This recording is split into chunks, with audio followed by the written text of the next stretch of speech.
This morning, European Union leaders are holding an emergency meeting as they grapple with the aftermath of these scenes coming out of Spain, showing migrants surging the border. President Trump warns we could see similar scenes again here in the U.S. under a Democrat administration. When I saw what happened in Spain, I said, you know, we had a version of that. You could say much worse. We had open borders, and countries all over the world, almost all of them, sent people that they don't want into our country. And we've gotten a lot of them out, and we're getting more, including murders. Joining me now to discuss, former Deputy National Security Advisor Victoria Coates. And that is the big question. If Democrats take back the White House in 2028, will they heed the lessons learned from Spain? Will they heed the lessons learned from 2021 to 2025 right here in the U.S.? Or will they go back to those same Biden open border policies that have caused so much trouble here in our country? Well, good morning, Todd. Yeah, I mean, this has to be a wake-up call for all of us who are concerned about sovereignty here in the United States, about the security of our borders. This is the basic job of the federal government, is to keep us safe from this, to create a legal, orderly immigration program, not this kind of chaos.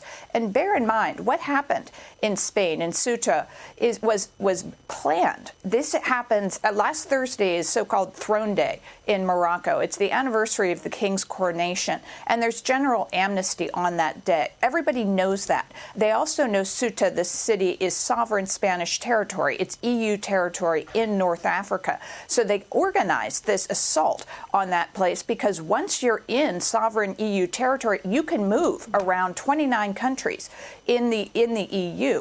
And so they're trying not just to get into that little town of Ceuta, they're trying to just infiltrate Europe. That's what's waiting for us if we go back to those policies. And when you look at this video, Victoria, they are all military-age men. They're not old men.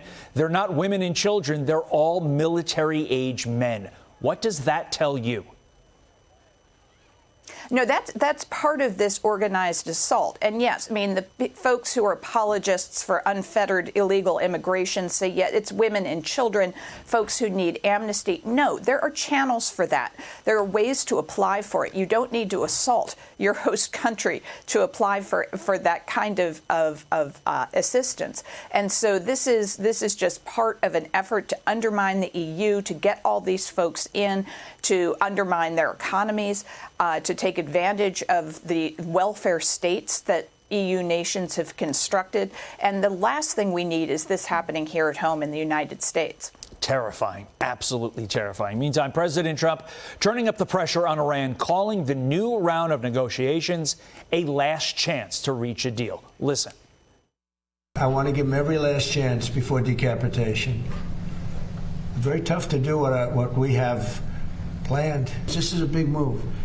To do an attack that big on a country, I'd rather not do it. Now, we've already, through lots of large attacks, but they were normal large. Victoria, if these talks fail, does that decapitation that the president refers to extend to Iranian leadership? Would they be taken out in this latest round of attacks if it comes to pass? Well, that's certainly on the table, Todd, because the president's done it before. Remember, at the very beginning of Operation Epic Fury, the first strike was on the leadership, and he took out 2 layers of them, including the former supreme leader. Now, the new supreme leader, nobody's seen since he took office in March, so we're not entirely sure where he is or what he's doing, but he's on the table. There was a very interesting report overnight that President Pezeshkian came out and said, "I will not resign." Well, there's only one reason you come out and announce you're not going to resign. It's because somebody's trying to make you resign.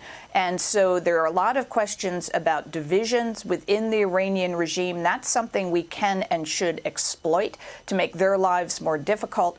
But it also makes it a little harder on us because it's hard to know who you're dealing with. But at the same time, things are not perfect inside Iran. Everyone needs to remember that. They have a lot of really bad internal problems. As I said, we should just be making those worse, make every day harder for them.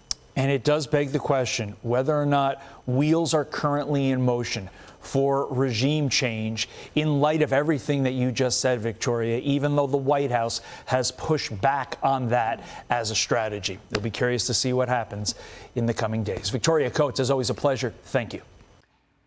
Be sure to like and subscribe for all the Fox News latest on YouTube and catch full shows streaming now on Fox One.